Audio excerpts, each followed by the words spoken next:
liberty, peace, freedom, these things, they cost a lot. They're very valuable. That's why people are always trying to steal them or destroy them.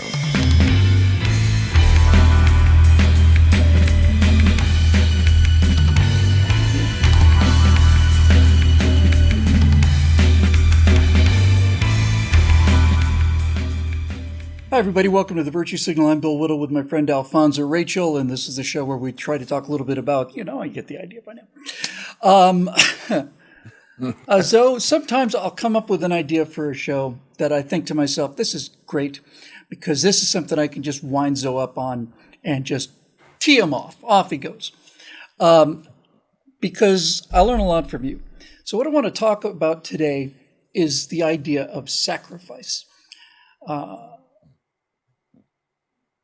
That is a term like genius and hero that has been significantly downgraded over the course of the years. But I think what I'm trying to get through here is, the idea that, I got the soy latte when I asked for almond milk. Those are the kind of sacrifices I have to make, that kind of thing.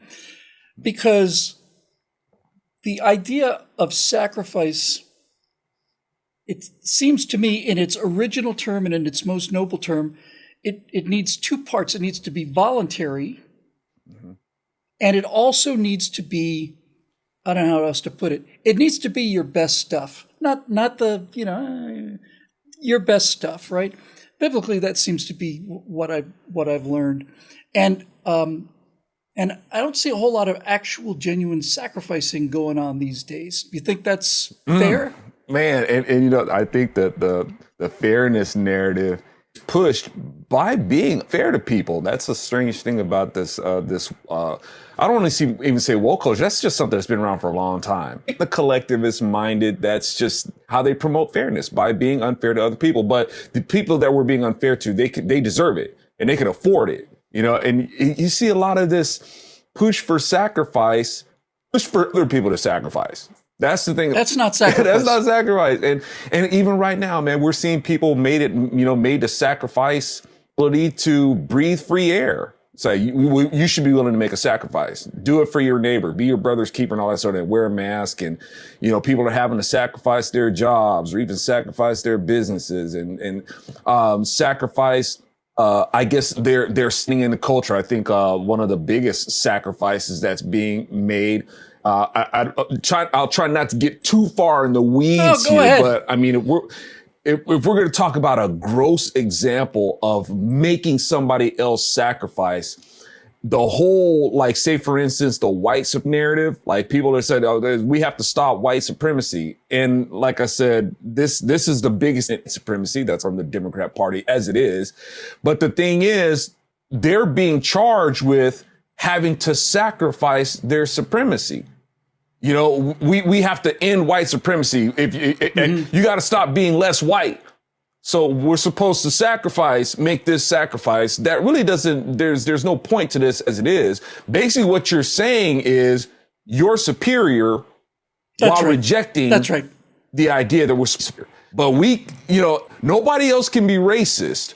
Only white people can be racist because white people are the ones with the power to be racist. Well, that would be white supremacy now, wouldn't it? But, however, we want you to sacrifice that. No, I do. I completely get it. It's like, how dare you say you're better than I am? So I'm telling you to stop acting better than I am. It seems to me that you should be acting better yourself. That would be the best response to it, would be for you to be able to improve yourself. That was, I keep coming back to him again and again and again. That was Booker T. Washington's entire idea, was that he was going to train Black Americans to be able to not only compete, but to be able to outcompete in the marketplace. And with that comes the self-esteem and the self-respect and all the rest of it, which is the opposite of what you're talking about just now. But a sacrifice, let's talk about sacrifice in the biblical sense, right? You've got people who are not surrounded by iPads and iPhones and, Netflix.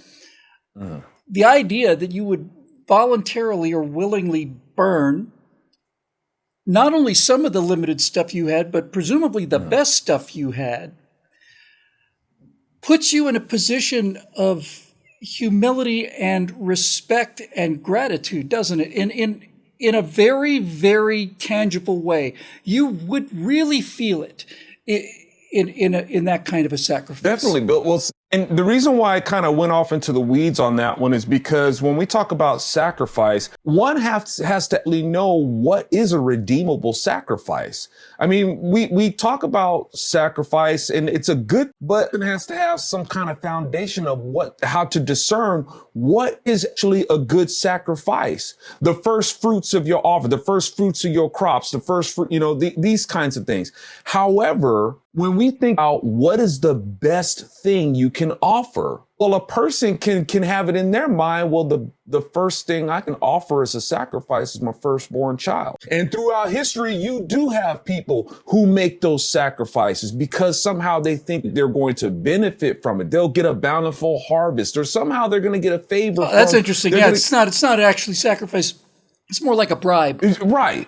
And these are things. Now, one would think, well, ridiculous. Who would serve such gods? Who would follow such statutes to appease a God that says, you do this and you'll get favor, even if it means, and how much favor do you want? How much do you want? Is that favor and power to you worth your firstborn child? Pass the kid through the fire there, pilgrim. So we have those, but at the same time, we have people who worship people like, say, for instance, Mao Zedong. You got Mike Tyson. Mike Tyson has a tattoo of Mao Zedong on his arm, and Mao's murdered over 6 million people. So we do have people who will idolize the cruelty of authority. Yes, they do. So when you have these sacrifices that would be made by people, you got to have the idea of a right kind of sacrifice, and God puts in statutes. It's like, look, getting into the sacrifice, that's a whole nother lesson. But God makes a decision. Like, even when he says, hey, Abraham, son up the hill, kill him, right? Now, God does this for really quick. He does this for a reason. And Abraham knew it. That's why Abraham, knowing what he had to do, says, yeah, me and my son are going up the hill, but we will be right back. He didn't say, I'll be right back. He said, we'll be right back, right? He knew what the deal was. And the thing is, I knew what the deal was too. It was a testament to everybody else. Number one, God does not accept human sacrifice unless it's be himself. He does not accept human. That's a distinction between him and other gods. So Abraham in his obedience made that testimony to everybody else. With that action, like he said, him and his son came right back. In modern society, it seems to me the only people that I have come in contact with who made actual sacrifices, genuine sacrifices, like I say, not the kind I wanted soy latte, are veterans, are people who have lost limbs, eyesight, both badly burned, and their wives and their parents. Saving Private Ryan was based on an actual event in World War II where 5 brothers were serving on board the same ship, and the ship went down and they all 5 died. She lost 5 sons at the same time, called the Sullivans. They were the Sullivans. In fact, they named a destroyer the Sullivans, USS the Sullivans. That hurt. That was a high price to pay. And I've met many veterans who have paid, if not that exact price, have certainly sacrificed a great deal for this country, for my personal safety, for your personal safety, for the personal safety of the people watching this. There are men who have gone out there and left arms and legs and eyes and skin out there, and a bunch of them who left everything out there. And not the least of which, in many cases, is they left their sanity out there too. All for us. And to me, in this entire dynamic of sacrifice, if you don't respect it and acknowledge it and have gratitude for it, then it's meaningless. The sacrifice of the Sullivans got the attention of the world because it was such an enormous blow to the parents that they had given up so much, and they'd done it for the country, because we were locked in a existential battle against forces of genuine evil. And everybody knows when you sign up for the military, but in World War II especially, you got a real good chance of not coming back. Well, all 5 of them didn't come back. And we talk, some of us anyway, talk about this today because of the magnitude of what that person lost and why they lost it. The mother, for example. Not only what did she lose, what did she sacrifice, but what was the result of the sacrifice? What is it that we should be grateful for? Well, she sacrificed her 5 children so we could win the war.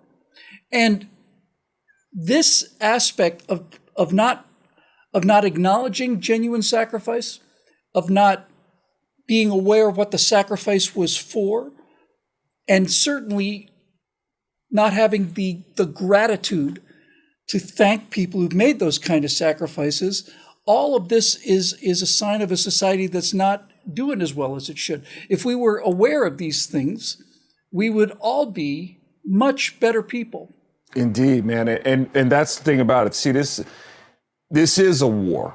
And that's where, Jesus himself, there was no draft exemption for the royalty of Jesus himself. And it was voluntary. As he says, I've given him myself freely. He wasn't made to do it per se. And when he went to the cross, he didn't go there as basically just, some helpless person who was picked out of a crowd to go be sacrificed. He was sacrificed as a soldier. Died in a war. He basically he threw himself over a grenade for us. And this was always going to be, and people wonder, why? But why? Why does there even have to be a sacrifice? Even a sacrifice of animals and all that and whatnot. Because as we've seen, in order for us, liberty, peace, freedom, these things, they cost a lot. They're very valuable. That's why people are always trying to steal them or destroy them, because they're just very valuable. And how valuable would it be to us, Bill? We've talked about this before, but just to remind folks, how valuable would it be? What would be the price that somebody would be willing to pay for war from the world? To remove famine, we're going to remove corruption. We want this stuff removed. What price would you pay? How high is the price for that? Would it be the price of your own life? Okay, that might be a start. But there's a higher price. What about the reform? So we get back to that. But like we said, God doesn't accept human sacrifice unless it's going to be himself. And that's why the Lord was like, look, don't do this, man, because I know how this goes. You will die, and I shouldn't have to lecture you in that. But I don't think you understand the sacrifice is going to have to be made here. You will die, and if you think for a second, you will understand that your descendants will also die. Only will your descendants die? Die for what you did because of what you have introduced in the world. You have given death dominion over. Death was not supposed to have dominion over you, but now it is. Gotta come and make the sacrifice of that. Now you know what it is to know good and evil. That was classified information, son. You weren't supposed to know that. That was it's an indication of just how important that actually was. That actually was. And now we see the ultimate sacrifice. Now you know good. Because you're going to see the goodness in God that went to pay. Dude, I'm immortal, dude. I don't die. But now I got to come of you. Hey, that's the bonus, I guess, of you getting to die now, is I'm going to descend from you, and I'm going to have to make the ultimate sacrifice. So now you know the goodness, and now you know the evil that I know, because you can't pay for it. Somebody else is being made pay for that for you. That's evil. You put somebody else in it. You force somebody into the position. Now you know the evil that I know, and now you know the goodness that I know. And so dealing with Jesus, it's very difficult to weigh the extent of the sacrifice without weighing the horrible manner in which he died. Crucifixion, of course, anybody has a pretty good idea. Hammering nails through your wrists and into your feet, and not much fun. In other words, what I'm saying is, if like Socrates, if Jesus had just kind of laid down in bed and drank hemlock, and just quietly gone to sleep, the power would have been gone. There would not have been anything like the emotional impact of what had to be given up in order to get this other thing. Sure, man. And the thing is, the crucifixion was very public. It was very brutal. right? We know that, but there's a reason. It's just like you said, it could be something where it could be so just laying in the bed and just, I'm going to go ahead and drink now, right? The sacrifice was, but that's why the animal sacrifices were so bloody. That's why they had to be bled out and their blood poured around, because that's a certificate of death. You know that animal is dead, right? The priest would come and lay its hand on this animal. This animal is going to die. This animal's blood is going to be spilled. So when you look at Jesus on that cross, it's like, dude, there's no way he's coming back from that. This dude is bled out, right? So fashion that which he's dead, he's hung up there naked. There was no modesty. They didn't put a loincloth or anything like that. He was naked because that way you knew that one, he's just, and two, that's a Jew, because Romans, they didn't allow for the Jews to perform execution. Jews did it anyway, to go out stoning people, but it was against the law, right? But nobody could say, well, Jesus wasn't really sacrificed because it was against Roman law. It's like, no, he was naked. Why? So you would know that he was a Jew. So all those things is very public. That way the witnesses who were there say, yeah, man, we saw this guy. There ain't no way he's coming back from that. No way. They meant it to me, was gone for 3 days. Wounds and stuff like that. He gonna rot real fast. He came back, right? So that's the sacrifice. God went through all of that to make this sacrifice, to make it very clear. There is no way that you can question that this guy died. He was not an imposter. There was nothing. Yeah. There's no way that you could fake big this. Spear in the side. So you satisfied now? Yeah, all that. So, and see, even all the way down to the tail of the spear in the side. That way the bride can be can come to pass. It's like, okay, I spear to the rib, a very public display. So you can say, okay, I really can't deny this. Am I just in about it, or maybe consider what's going on here? Sacrifice, one would have to make a sacrifice of their own impression of things and be like, okay, maybe I should, maybe just consider this.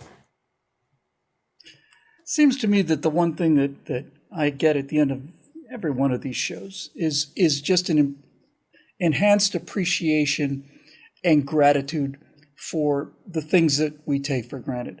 And without question, that's the main objective of this show, is to try to talk about things to remind you, as they remind us, we're all guilty of this, that there are important things out there, that there are things that matter that we don't spend enough time thinking about, to our detriment as individuals and as a society. These insights, for what they're worth, and I think they're worth a lot, are made possible by the paying members at BillWhittle.com. If you'd like to join us and help support us, be a citizen producer, keep these messages coming, we certainly could use your help, and we need it. So you can just head over to BillWhittle.com. I think there's a link below, or if you want to make a one-time donation, that helps as well. Thank you very much for joining us. We'll see you next time right here on The Virtue Signal.